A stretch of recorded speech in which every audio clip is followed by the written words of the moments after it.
ਖੁਦ ਆਪਣਾ ਬੜੇ ਖੁਸ਼ ਨੇ। ਦੇਖੋ ਜੀ ਸਰਦਾਰਾਂ ਨੂੰ ਦੇਖ ਕੇ ਹਾਂਜੀ ਕਿੱਦਾਂ, ਹਾਲਾਂਕਿ ਇੱਕੋ ਹੀ ਆ, ਓਕੇ ਜੇ ਬਹੁਤੇ ਹੁੰਦੇ ਤਾਂ ਫਿਰ ਦੂਰ ਦੂਰ ਤੱਕ। ਆ ਜਾਓ ਆ ਜਾਓ ਆ ਜਾਓ। ਇਹ ਸਰਦਾਰ ਸਾਹਿਬ ਆਪਣੀ ਜ਼ਮੀਨ 'ਚ ਖੜੇ ਆ ਭਾਈ, ਇਹ ਇਹਨਾਂ ਦੀ ਜ਼ਮੀਨ ਸੀਗੀ ਇਹ।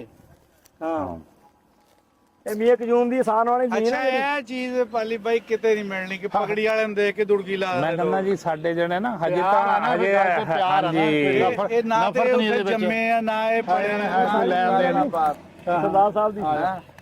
ਕਿੱਦਾਂ ਬਈ ਮੈਂ ਅੱਗੇ ਗੱਲ ਕਰਦਾ ਸੀ, ਮੈਂ ਕਿਹਾ ਪੰਜਾਬੀਆਂ ਦਾ ਸਟਾਈਲ ਆ ਦੇ ਸਟਾਈਲ ਪੰਜਾਬੀਆਂ ਦਾ ਉਹੀ ਆ, ਇਹ ਕਿਤੇ ਨਹੀਂ ਮਿਲਦਾ। ਕਿੱਦਾਂ ਪੁੱਤ ਓਏ? ਬਾਡੀ ਕਰ ਰਿਹਾ ਜੀ ਠੀਕ ਹੈ, ਨਹੀਂ ਨਹੀਂ ਕੋਈ ਨਹੀਂ ਆ ਜਾ ਪੁੱਤ ਆ ਜਾ। ਆਓ ਬਈ ਲਾਓ ਸਾਰੇ ਨਾਲ ਆਓ ਖੜੇ ਹੋ। ਰਾਤੀ ਮੈਨੂੰ ਤੇ ਮੈਂ ਵੀ ਵੱਢ ਲਵਾਂ ਕਣਕ, ਸਰਦਾਰ ਸਾਹਿਬ ਕਨਾਲ ਕੇ ਬਿਠਾਓ। ਪਰ ਮੈਂ ਜਿੰਨੀ ਵੱਢਣੀ ਲੈ ਜਾਣੀ ਆ। ਹਾਂ ਹਾਂ ਕਰੋ ਠੀਕ ਆ? ਕਰੋ ਸਰਦਾਰ ਜੀ ਉਹਨਾਂ ਕਿੱਦਾਂ ਨਾਲ ਬਈ ਖੜੇ ਪੁੱਤ? ਕਰੋ। ਆ ਨਾਲ ਖੜੇ ਹੋ ਯਾਰ। ਆ ਜਾ ਸਿੱਧੇ ਖੜੇ ਹੋ ਬੇਟੇ, ਸਿੱਧਾ ਖੜੇ ਹੋ ਬੇ, ਸ਼ਾਬਾਸ਼। ਉਹਨੂੰ ਵੀ ਆ ਲੈਣ ਦੇ, ਆ ਜਾ। ਮੈਂ ਤਾਂ ਬਣਾ ਲਓ।